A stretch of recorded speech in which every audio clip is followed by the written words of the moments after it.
Let's go. We back again for the highly anticipated PCL playoffs.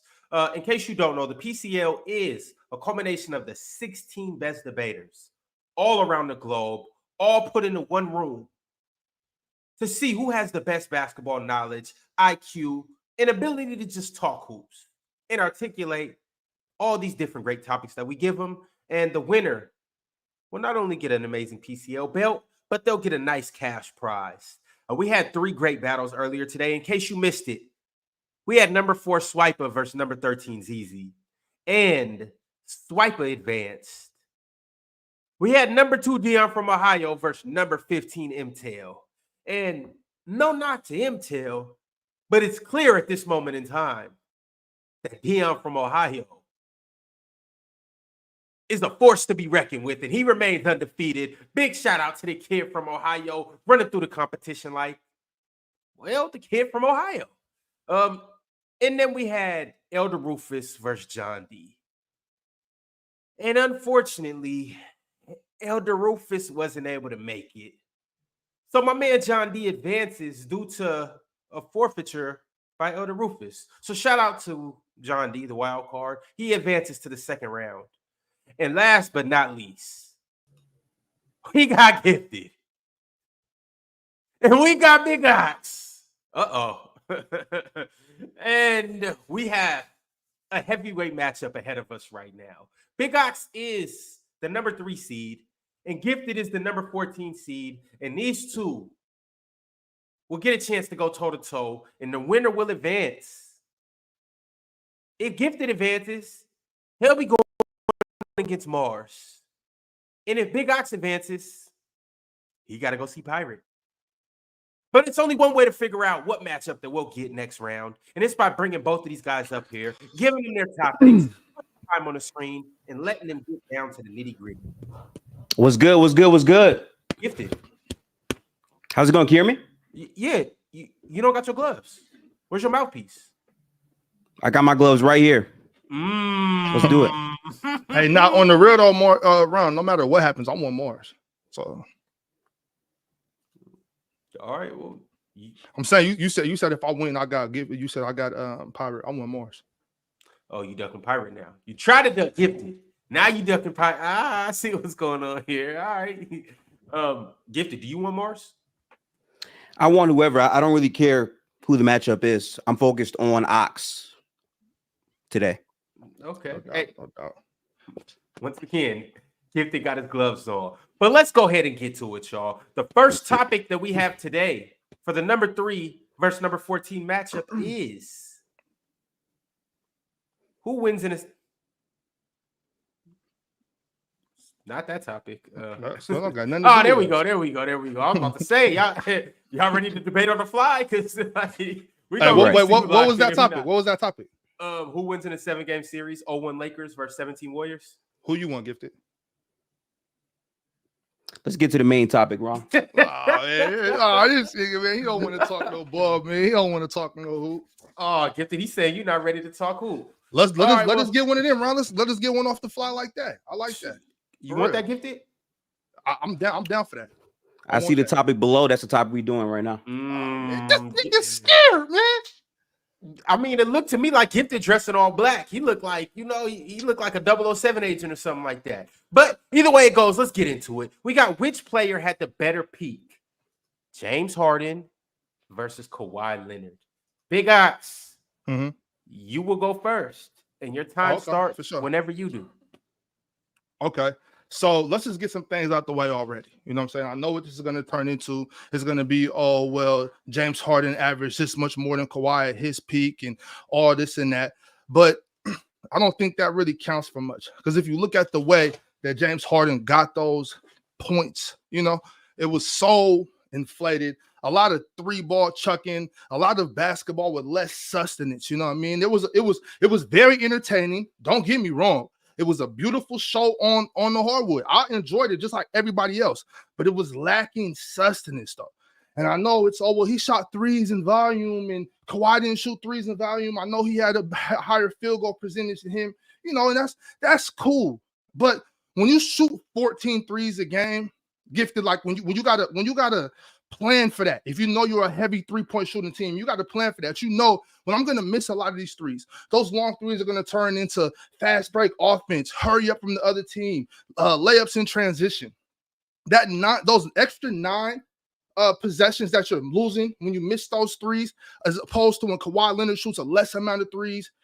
You're doing all that for 9 more funky ass points, just wasting 9-10 possessions, just chucking up threes just for the sake of the stat sheet. I'm telling you, Gifted, it's fugazi at best. You know what I mean? It's just all that what you want to talk about, all those extra points he scored more than Kawhi. It's lacking sustenance. It's a bad foundation to stand on. Gifted, talk about the foundation. The foundation for James Harden is at his peak. He was a better player than Kawhi Leonard. During the 2019 season, James Harden averaged 36 points, 7.5 assists, and 6 rebounds on 61% true shooting. Now, in Ox's first round, he talked about volume, inflation, all this and all that. James Harden single-handedly changed the way we talk about basketball because of how dominant of an offensive player that he was. When you're viewing these two players, James Harden offensively is in a whole other category of his own. Specifically, James Harden, during his season, what a lot of people don't know, when he averaged 36 points per game, he averaged under 30 points per game in his first 21 games of the season. So for the rest of the season, in a 57-game stretch, he averaged 38.5 points per game to finish the season averaging 36. He had a streak with 30-point games back to back in 2019, 32 games scoring 30 points per game in a row, and he averaged 41.87 in a 3-month span. He also broke the scoring record of points unassisted in a row consecutively. It's held by James Harden at 304 points for 7 games. That's how dominant James Harden was. He did this for 7 games unassisted. Just him isolation. Not pick and roll, him handling the ball and being there. And more importantly, James Harden played 78 games. You can talk about inflation all you want. James Harden is there and available to play his games at his best. Kawhi does not have a regular season rivaling that offensive production in any type of way. The answer is James Harden. Back to you, Big Ox. Round 2. That was nasty. I like that. Gifted. I get what you're saying, bro. Anybody could I could grab a stretch and be like, oh, well, Kawhi averaged this much in this stretch and that much this stretch. But we're not gonna do that. We're talking about the whole season, right? First of all, you keep saying his offensive this, his offensive that, and we know why you're doing that. We all know why you're doing that.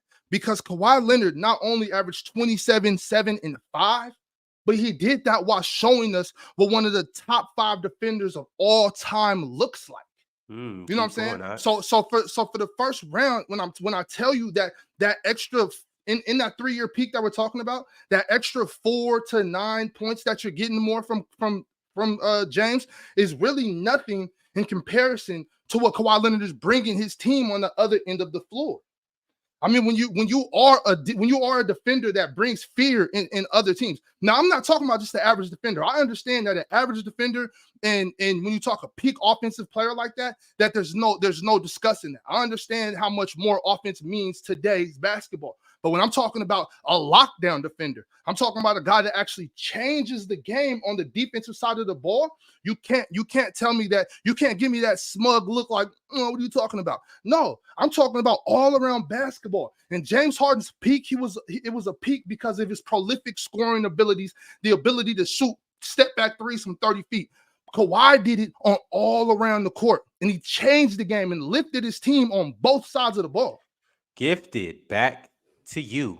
Let's go. So let's not duck smoke, Ox, because you realize the conversation is peak at their best for a season. We're not talking about 3 or 4 seasons. We're talking about a season. And James Harden undoubtedly had the higher peak in terms of season than a Kawhi Leonard. The reason why I brought up a stretch is because for James Harden to average 38.5 points per game for a 57-game stretch in a season where he averaged 36, did you know in that same stretch, this man had 23 30-point games, 16 40-point games, 6 50-point games, 2 60-point games, and only 8 games under 30 points. He shot 12 twos a game, 14 threes a game, and 12 free throws in that stretch. For the entire season, he was so dominant, defenses did not know how to react or counter what James Harden could do because of how dominant that he was. He had great rim pressure. He was a phenomenal decelerator, and more importantly, the playmaking. Offense, not just scoring, guys. It's how you lift and elevate your units. And for James Harden to be that level of dominant isolation player, he would start out games, teams are double teaming him.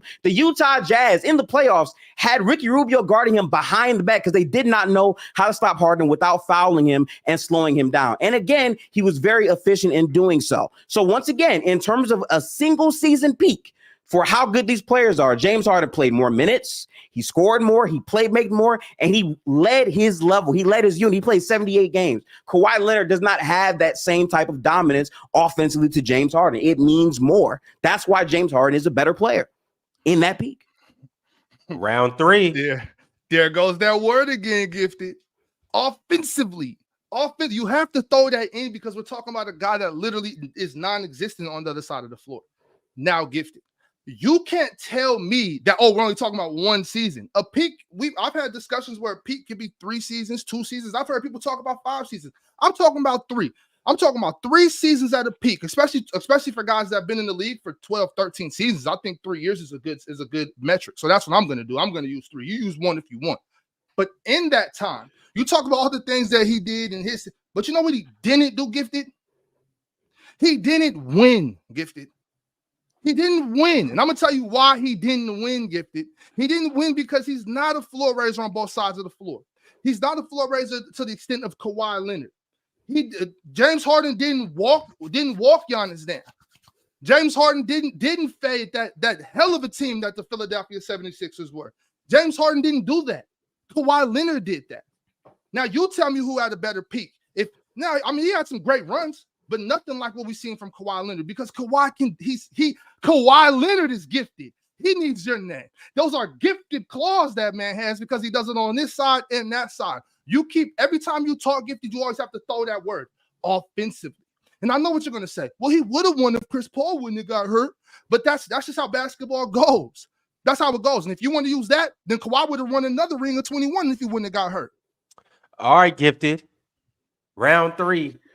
Take us away.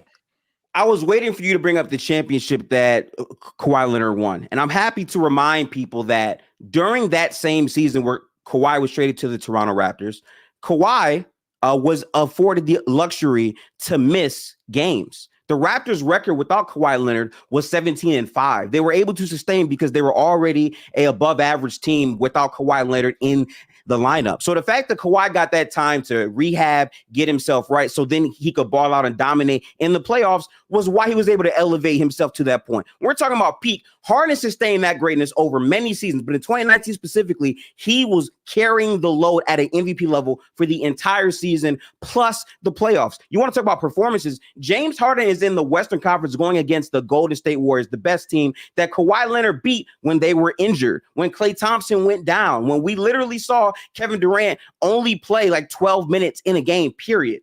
Kawhi Leonard did not have to carry that same MVP level for an entire season plus playoffs. We've never seen that. It's either I'm going to play X amount of games in the regular season, get healthy, and then ball out for the first 2 rounds, or I'm going to be on a team that's so good defensively that they can sustain the low and I can take over the games when I need to. In terms of dominating the game completely for longer, in terms of durability and peak, for that season is James Harden, and Ox will not tell you a season where Kawhi Leonard was clearly better than 2019 James Harden. It's one of the best peaks ever. Give me one more round. I'll tell you right now.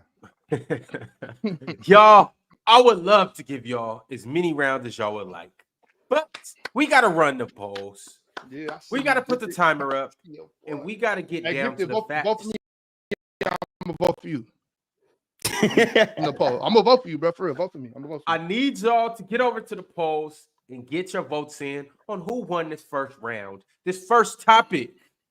Gifted or Big Ox? Who had the better peak? James Harden or Kawhi Leonard? And don't vote based on who you believe had the better peak. You vote based on who you believe had the better argument. Shout out to Gifted. Shout out to Ox. We are here for this one debate. And we're going to make the most of it, y'all. Y'all see what Cheerio said in the chat. Like the stream. Chat, please. He's begging y'all. I know Cheerio. She usually doesn't beg, but she's begging y'all. Like the stream. Also, too, I'm waiting for the judges to get their votes in. Salute to the judges. They're really holding it down on the back end. And this is why the playoffs are so special, because chat, not only do you guys get to say so, but we got judges on the clock that are throwing their votes in too. Y'all be objective, be fair, and let us know who you guys actually believe made the better points. It's close in the polls right now, and that's why we need everybody to go vote, because every vote matters. Also, too, make sure you like that video. Y'all already know the drill. Subscribe to Player's Choice and become a member too. All right, here we go. We're getting ready for round 2. It's looking What's like the next topic? It's looking like all the votes are in. All right, there we go. All right, here we go. Topic 2. The most slept on player right now in the National Basketball Association. We got Damian Lillard and we got DeMar DeRozan. Gifted, it's on you. So when we evaluate players, we talk about who's slept on, who's underrated, who's overrated. The important context to remember is what the definition of that is, right? For Ox's argument for DeMar DeRozan, he's going to bring up the fact that he went to the Kings and people aren't talking about it. But at the end of the day, DeMar DeRozan's value as a player is not the same as a Damian Lillard. Damian Lillard is a player that his offseason, for a lot of people last year, he averaged 24, 5 and 4 in 79 games. Oh, my fault. That's actually DeMar DeRozan last year. Damian Lillard specifically was at a very high level, despite the fact that he was injured and compromised in terms of the offseason. He was not ready to go. He was not in shape. And last year, you saw the type of season that Dame had. Yet no one is talking about the Bucks now, specifically because of all the additions that we've seen the East make and the fact that Dame and Giannis were injured during the postseason. As good of a player as DeMar DeRozan is, in terms of that translating to winning at a high level, we've never been able to see that. Even when he was on those Toronto Raptors teams, he's never been a dominant playoff performer. He's had pretty strong overall regular seasons, but in terms of peaks, Dame is just higher in those aspects. In terms of being slept on, what can actually move the needle? And if Damian Lillard is able to get back to his best season, which happened in 2023, where he had a career high 65% true shooting on 32 a game with Giannis, that will realize the Bucks as being a true contender in the East. That matters more. Let's go, Ox. DeMar DeRozan is the more slept on. I mean, you say that as Damian Lillard, but Damian Lillard should be slept on. With all the respect to Dame, he's not really bringing nothing to the Bucks. Look, I don't know why you just tried to pull that fast one, Gifted. You just read DeMar DeRozan 24, what do you say, 24, 4, and 5 or whatever, and it said, oh, no, that's DeMar DeRozan. Those are Damian Lillard's numbers. They averaged the same thing last year. Did you not check that, Gifted? Were you not prepared? They averaged the same thing, bro. Don't try to put that fast one on the chat. Don't worry about the chat. I got your back. I won't let him do that to you. So, look, it's really this simple. Damian Lillard is slept on for a reason. He's slept on because what he provides for the team that he's going to, compared to what DeMar DeRozan provides for the team that he's going to, Damian Lillard is far inferior. Damian Lillard isn't bringing something over there to Giannis's team that's going to allow them to win anything. Actually, DeMar DeRozan makes the Kings much better from where they were this year to where they will be at the end of this season. Damian Lillard didn't really do much for the Bucks. You know what I'm saying? They don't really mesh together. It's not like he doesn't provide any extra defense that they needed. He's not doing anything for them besides putting the ball in the hole, which Giannis can do that by himself. Chris Middleton can do that. Damian is slept on for a reason. Let's go, Gifted. Yeah, round 2. I hope what I said didn't go over Ox's head too much. I was making that point deliberately. A off season for Dame, a bad season, quote unquote, to some people, is literally what DeMar was doing last year, right? A really good season for Damian Lillard supremely clears what DeMar DeRozan provides. Now, again, we're talking about slept on, right? At the end of the day, what moves the needle more? DeMar DeRozan going to the Kings or Damian Lillard being his best offensive self next to Giannis. Giannis figuring out how to screen better. For the Bucks last year, Giannis had to figure out how to play with Dame because they weren't clear. I'll give you the numbers. Giannis with no Dame in those lineups, the Bucks were a minus 1.1 in 1647 possessions. But with Dame, in more frequency, they were a plus 10.2, 124 points per possession. That's ranking amongst the 96th percentile in the league. And that's with Dame not being the super dominant peak Dame he was on the Blazers during his last season. At the end of the day, DeMar DeRozan simply does not move the needle. 50.2% true shooting last year, and specifically in the playoffs during his last stretch with the Bulls, he shot 48% true shooting on 20.8. Dame moves the needle more than DeMar does. In the Western Conference, there's so many teams you're taking before the Kings in terms of seriously winning a championship. The Bucks, if Dame is able to reach his level and Giannis is that dominant, they have a legitimate chance to go to the finals in the Eastern Conference. It moves the needle more. That's the point of being slept on. DeMar isn't slept on. He's simply DeMar. Round 2, Big Ox. Why do you keep talking about peak Dame and what Dame could be and what Dame once was, and talking about, well, Dame was hurting last offseason, or Dame was this, or Dame was that? You keep making excuses for this dude, and you keep talking about if this, if that, if this, whatever you're talking about. I don't know. We're talking about this guy now. Don't talk about peak Dame. This is not peak Dame. Okay, that's not what we're doing. This isn't peak Dame. The peak for peak conversation was last round. The whole new round, Gifted. What I'm saying is you're lying. You're lying. Damian Lillard brings nothing to the Bucks that will make them win championships or make them win significant amount of games. He's not making the Bucks better than they were. DeMar DeRozan makes the team better than they are because they were missing a 6'6", 6'7" wing that can get a bucket at will, that a good ISO scorer, a guy that can compete with these other scoring guards in the league. You know, the top tier guys, which are Donovan, D Book, and all these guys. We need somebody that can hang with them in the third quarter. You know, get some ISO buckets to fill it up. That's what DeMar DeRozan does. You can't tell me what Damian Lillard does to make that team better and really mean it. You can spout some things, but it's not true. You know what I'm saying? It's not true at all. Damian Lillard is slept on for a reason because he's just Damian Lillard. Damn. Round 3, Gifted. I appreciate Ox for making my point as to why Dame is slept on. It's because of things like this. You're saying he's just Damian Lillard, and yet during the last season for the Bucks, again, they ranked very high in offense when Dame and Giannis were on the floor, and that's without Dame and Giannis being able to have great synergy. Damian Lillard had to work with Brook Lopez as his better screener because Giannis simply didn't have that part of his game really figured out. Down the stretch, they started to really figure things out more in terms of their collective synergy. And remember, Dame was going to get traded. So he literally came out in an interview and said he was not the best in shape. If you're speaking about DeMar DeRozan, again, if this is about who slept on, Ox literally just admitted to you that Dame is slept on. He literally just said he was slept on. And the reason behind that is DeMar DeRozan isn't moving a crazy needle for the Kings. I'm sorry. The Kings were the number one offense a year ago, right? They added another good offensive player, but in terms of can you win a championship with DeMar being a top 3 player, that's very much in question. A lot of people said they don't get the signing for the Kings because, yes, he makes their offense better, but in terms of long-term competing and sustaining ability, Sabonis and DeMar DeRozan lineups simply don't make that much sense viably in a true championship title contention. If Dame and Giannis are them together collectively in the Eastern Conference, they absolutely still have a chance to win a championship. And the fact that they're not being talked about as much, and the fact that Ox is talking down about Dame but not providing any stats to support his argument shows that Dame is more slept on than DeMar. It shows it. Big Ox.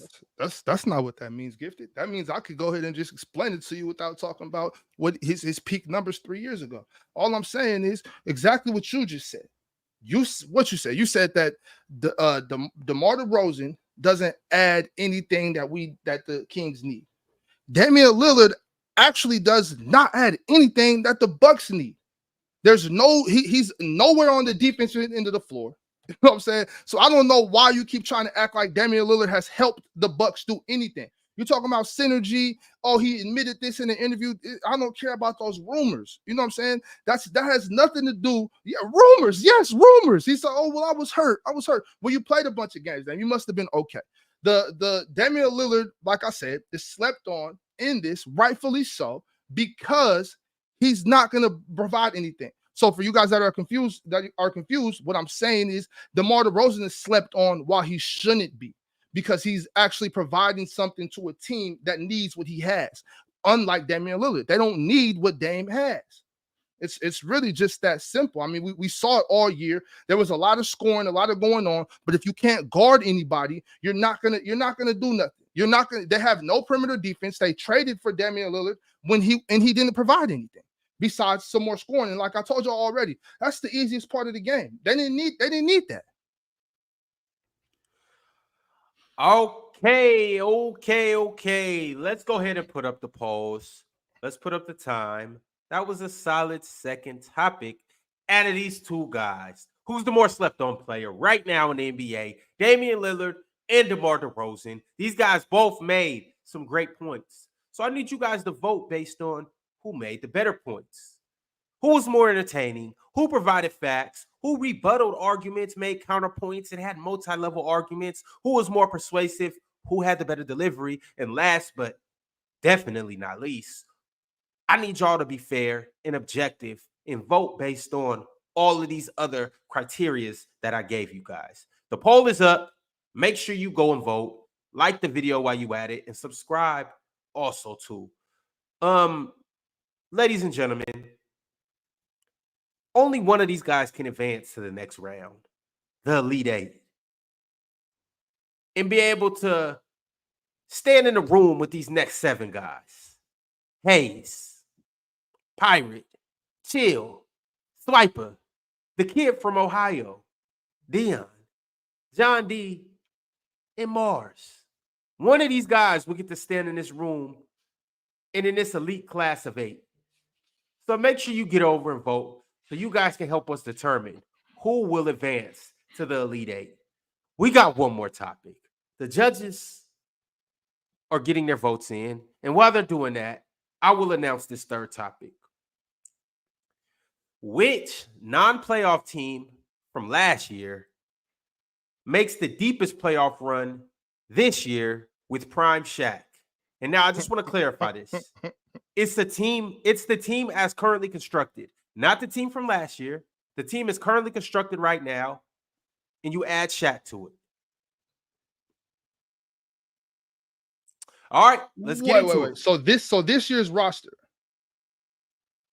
Did you not read what Ron sent you? Don't worry about it, Gifted. I got this, brother. Don't worry about it. Don't you worry about a thing, Gifted. We good either way. All right. Big Ox Bob, it is on you. The time starts when you start. So I'll go first. Okay, I'll go first. I chose the obvious answer. There's only one team that you could have chose for a topic like this, and that's obviously the Golden State Warriors. Right. You have to pick the Golden State Warriors because I'll explain it to you right now, Gifted. You look a little confused, brother. Here we go. So I'm talking about 2000 Shaquille O'Neal. You put 2000 Shaquille O'Neal with Draymond Green, Andrew Wiggins. That's got to be like a top 10 defensive front court we've ever seen, right? Like Shaq in 2000, he was second in Defensive Player of the Year voting, right behind Alonzo Mourning. You know what I mean? He averaged 3-point-something blocks per game. He was a beast on defense. He was still very mobile. 2000 Shaq. We're not talking about late Shaq for you kids out there that don't know. Shaq used to move his putts. He used to get him going. You put him and Draymond Green together on defense, I think that's shut down shit.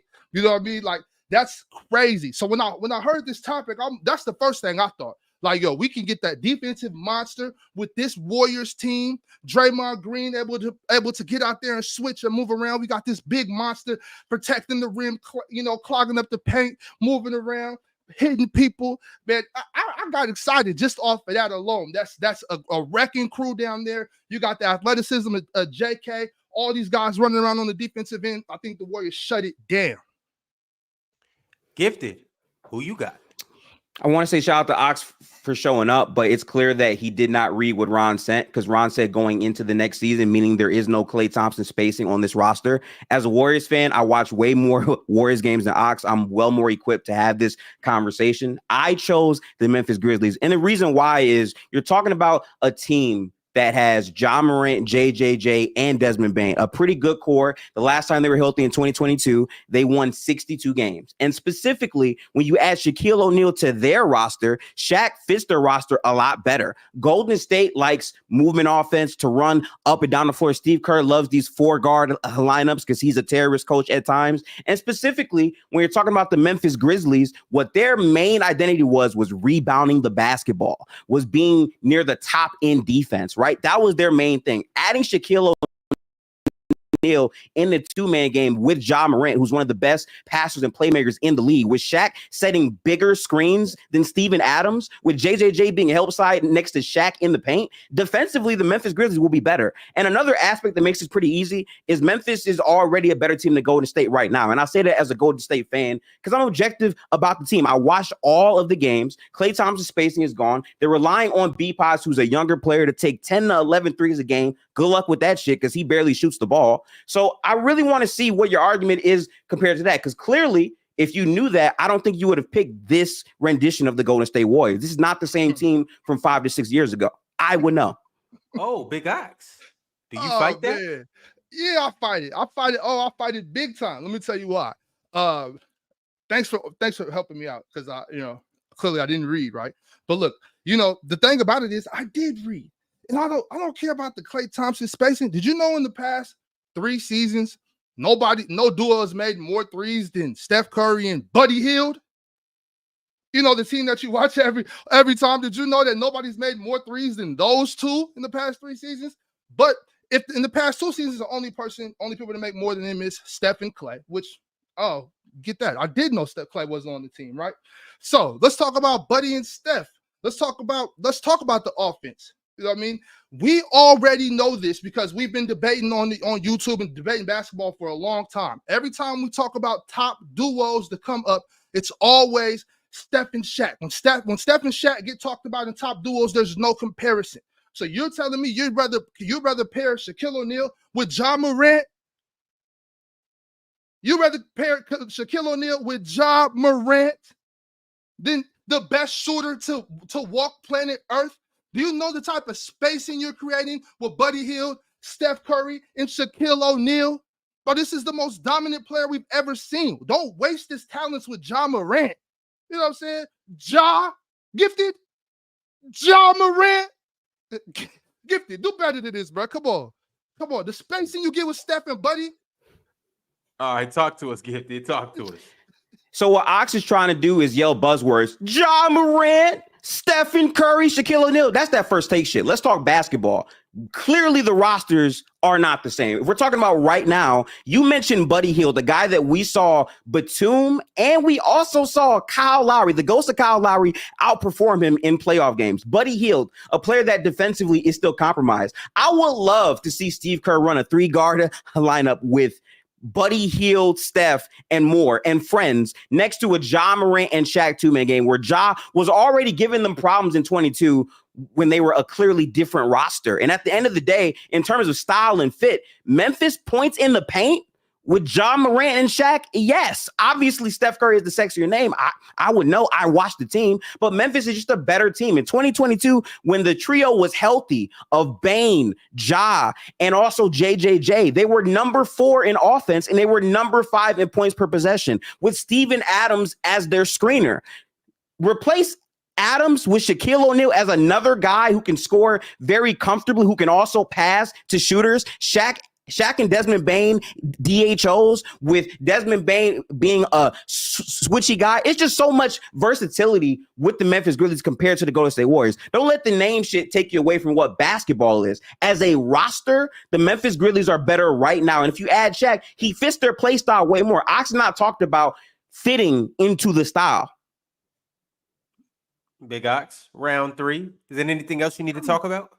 Yo, you can guard a Ja and Shaq pick and roll or a Desmond and Shaq DHO. You can guard that. John Morant, you can really play drop coverage against John Morant. You know what he's going to do. He's just going to the rim, and he's not that great of a finisher. It looks great. It looks fun, but let's not do that name shit, Gifted. You know what I'm saying? The brother just be trying to jump and dunk and throw layups up. You can really just play drop coverage against Ja and Shaq. You can't do that with Steph and Shaq. You're talking about DHOs with Desmond Bain. The Warriors got Draymond Green, a guy that you swear by as one of the best facilitators in the game. You know what I'm saying? So let's not act like the fit over there is better than the fit over here. The spacing, the off-ball movement, the passing ability of Draymond Green to find shooters, find cutters, get it to the big fella. Y'all know that play y'all run. You know the one y'all run when Draymond get the ball in the middle and he lobs it to the guy in the back, the guy that's not the most dominant player ever. You know that play I'm talking about, Gifted? Don't act like you don't. That right there alone. What are you? He don't fit. He don't fit. Like, you can't run a pick and roll and guard that with the most dominant player ever in Steph Curry. Don't tell me I'm not going to talk about fit. That's what I'm doing. What are you doing over here playing drop coverage with John Morant coming off a pick and roll? He's not the threat that Steph Curry is anywhere on the court. Steph come off that pick and roll with Shaquille O'Neal. What are you going to do? You tell me. All right, Gifted.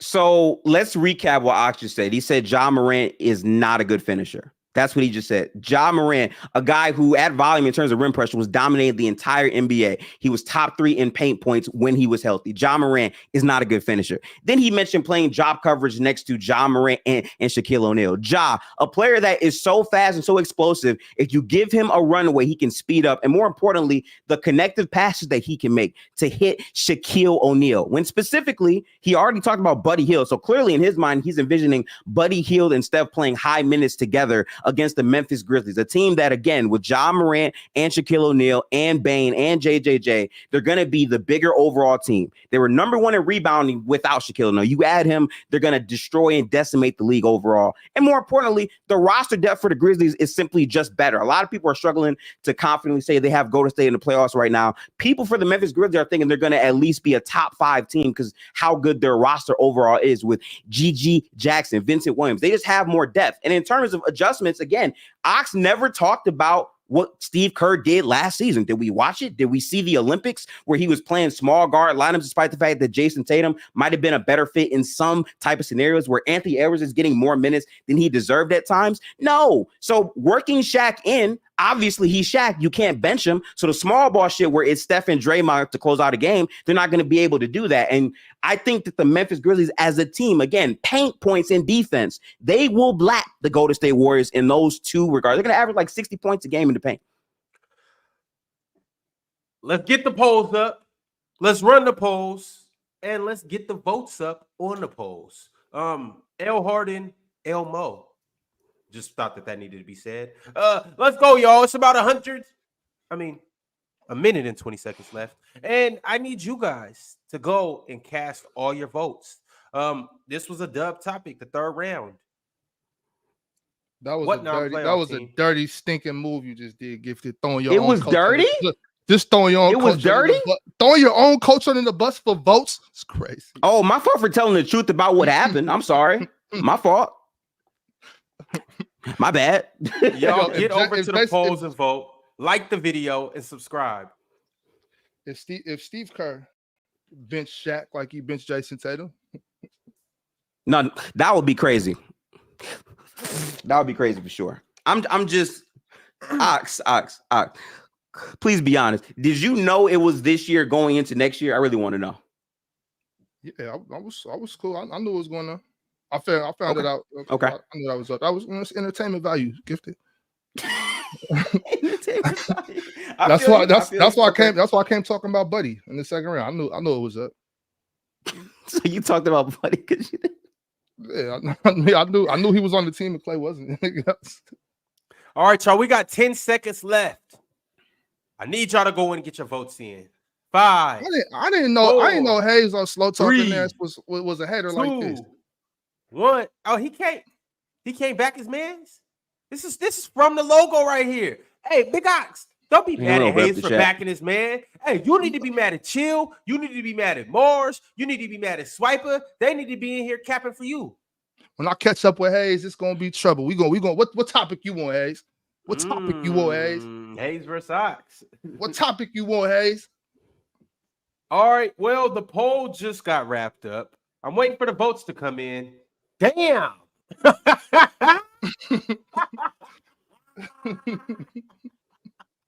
What you laughing at, Ron? God damn. Hey, call the corner. Hey, Call the corner. Staff, somebody got their ass beat today. It was close. Yeah, all right, y'all. All right. Why you turn off the camera? I don't like that shit, man. I don't know why you turn the camera off. All right, on, y'all. I got shit to do today. Let's go. Hey, well, Gift had something to do today too. All right, y'all. It was an intense 3 rounds.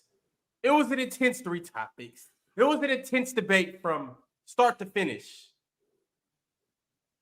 Well, at least that's what we thought it was going to be. Round 1. Topic 1. It was a clean sweep. 3-0 in favor of Gifted. Okay, good. Topic 2. 2-1 in favor of Gifted. Okay, cool. Round three. How I win a no. Pause. Three. I need the round 3. Round 3. And still the champion of the world from the logo Gifted. We need that. 3-0. Ron, real quick. Put the camera on me, Ron. Real quick.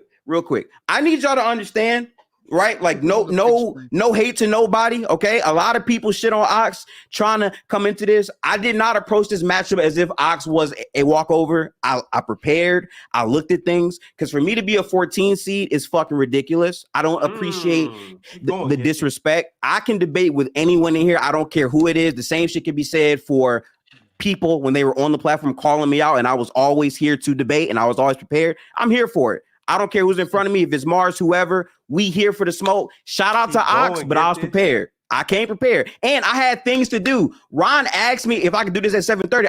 I was at a family event and I came back, but I was prepared. I spent time. I don't think you spent the same time that I did. It's cool though. It's cool. Next round. I'm locked in. Come on. Ron, you got to stop doing these like this, man. I need to know. You know, I've been on debate shows where the judges are held accountable and they got to point out, why did you win? Why did you lose? You know what I'm saying? That's all I'm saying. Like, I know that second round for sure, but those other 2, I don't like that. Hey, listen, Ox, we can react to this shit tomorrow. I'm with it. You let me know. I react to all these debates. It always is. Bet. Word. Okay. I'll do that for sure. Word up. In case you want to know what the judges said, I'm not going to say no names or anything, but they said, damn, I didn't say anything about Kawhi in round 1. Gifted 3-0. Gifted's first 2 rounds were similar, but had better structure. Ox got the first round. Second round was close. Third round, I gave to Gifted. I had Ox in the first 2 rounds. This round was a body bag. 3-0 Gifted. I'm surprised Ox didn't pick the Kings. I don't know why Ox picked the Warriors. That's not Gifted's team. Those are some of the things they said. Why wouldn't I pick the Warriors? That's the obvious choice. Those are some of the things they said, Ox. I don't know. Maybe as a Warriors fan, that was not the obvious choice. That's the debate. Respectfully, sorry. That's okay. Hey, but Ox is very entertaining. Ox is good at what he does. No disrespect to Ox at all, for sure. I prepare for Ox the hardest out of all of my matchups, for sure. For sure on that. All right, y'all. Well, this is I'll never change my style, Ron. I'll never change my style, Ron. This is what we have right now, y'all. We have going into next round. Number 2, Dion from Ohio versus number 11, Hayes. And Dion's also the favorite. I ran a poll and I got all the votes. Dion is the favorite to bring home the belt. He is America's favorite. So shout out to Dion. He got America behind him, and he got the people behind him. He's now the people's champ. Also, shout out to boy. We have Swiper versus John D. We'll see if a wild card can advance into the Final Four. We got Chill versus Pirate. And last but not least, we got Mars versus Gifted. Hey, Gifted, you done packed up Mars before, right? I won before against Mars, yes, but that don't mean nothing. That don't mean nothing. There's a whole new environment. I mean, you've proven that you can do this before and that this ain't nothing new to you. Look, Mars is a bigger creator. He has a bigger fan base of people. I'm gonna have to lock in very hard to win. He's gonna be a tough challenge. I think he's the second best debater in this entire thing. So I got my work prepped out in front of me for sure. Who's number one? Me. What you got, Hayes? Me.